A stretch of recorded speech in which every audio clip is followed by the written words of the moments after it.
ఇవి ఊడుతావా? సరే నేను ఇట్లా ఇట్లా అనేస్తాను, ఊడు. సరేనా చెల్లి?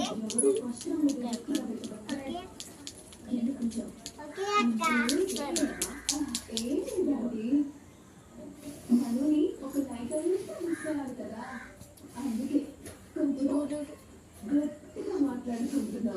నీకు రావట్లేదు చెల్లి, నేను చేసిస్తా. సరేనా? నేను చేస్తాను. అయ్యో సారీ చెల్లి, చూసుకోలేదు చెల్లి. నీ పేరు మమ్మీ చెప్తా. ప్లీజ్ చెప్పక చెల్లి, please please please please. Sorry